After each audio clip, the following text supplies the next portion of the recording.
มาเด้อพี่น้องปองปายมาเด้อมื้อนี้กินยำทะเลเนาะแซ่บๆเลยพี่น้องมีมึกมีกุ้งด้วยพี่น้องกับมักใส่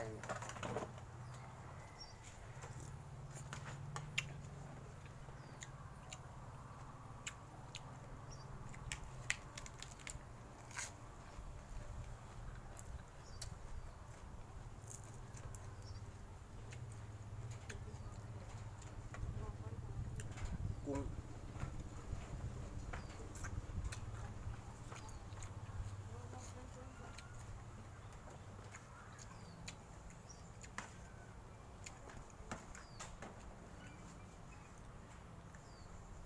มึก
เผ็ดๆส้ม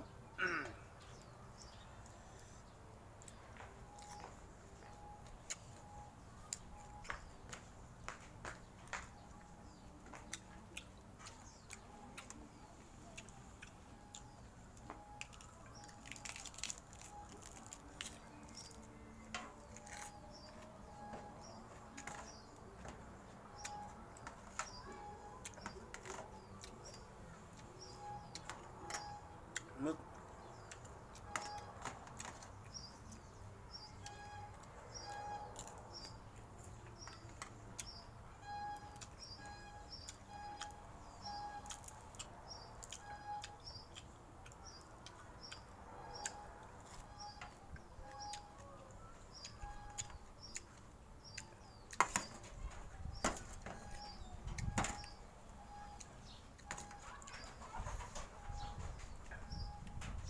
เผ็ดๆพี่น้องเลย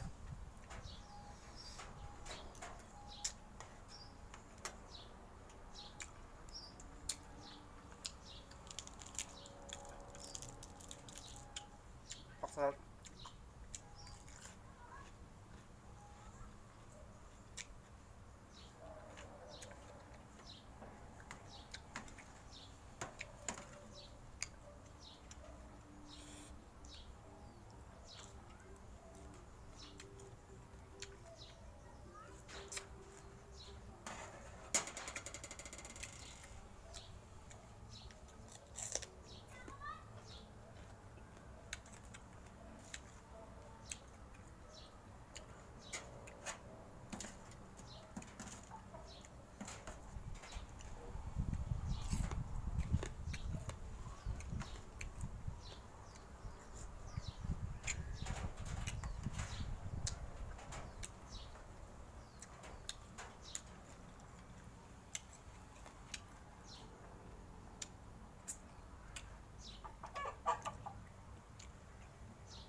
ยำมึกนะ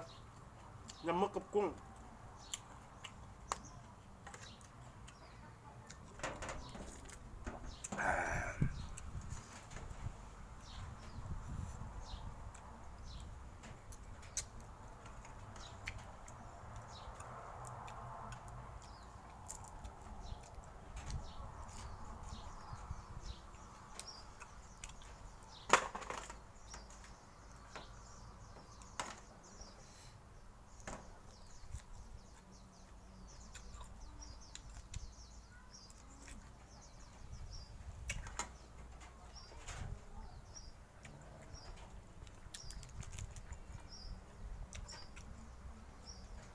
แซ่บพี่น้องเลยบ่อยากว่าหลาย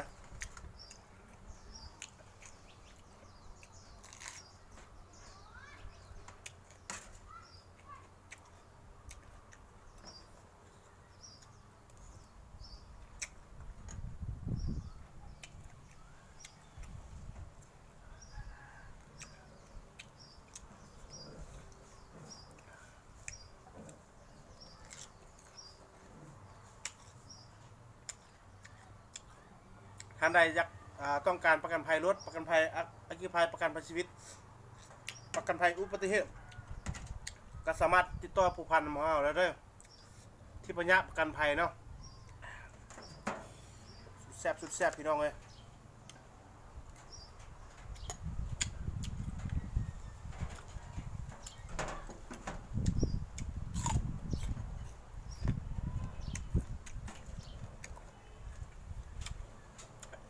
มือบนประกาศประกันภัยพี่น้องเลย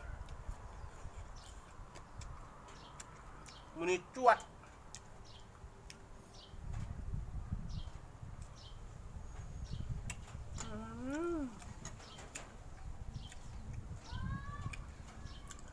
เผ็ดๆส้มๆพี่น้อง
เผ็ดได้ใจพี่น้องเลยทรงวะ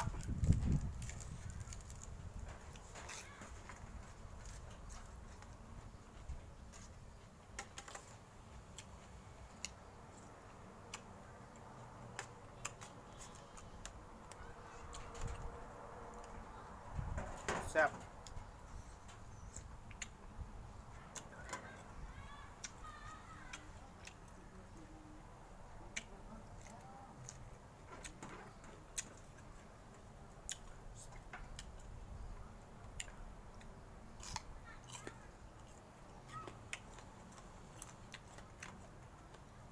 สนใจประกันภัยติดต่อนำได้เด้อ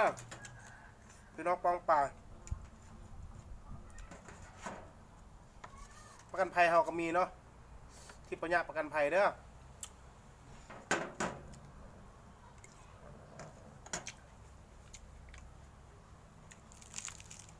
สนใจประกันภัยตัวใดติดต่อหาเฮาฮะ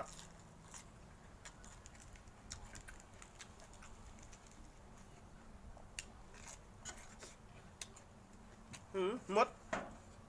น้องแซ่บ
แซ่บหลายพี่น้อง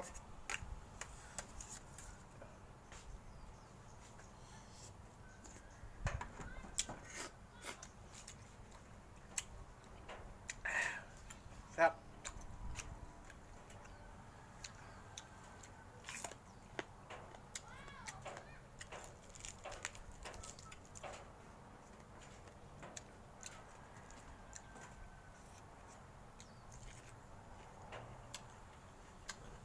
อย่าลืมกดไลค์กดแชร์กดติดตามให้ลุงน้องพาแดกเลยเด้อแซ่บๆพี่น้องอย่าลืมกดไลค์กดแชร์ให้ได้เด้อขอขอบใจเนาะ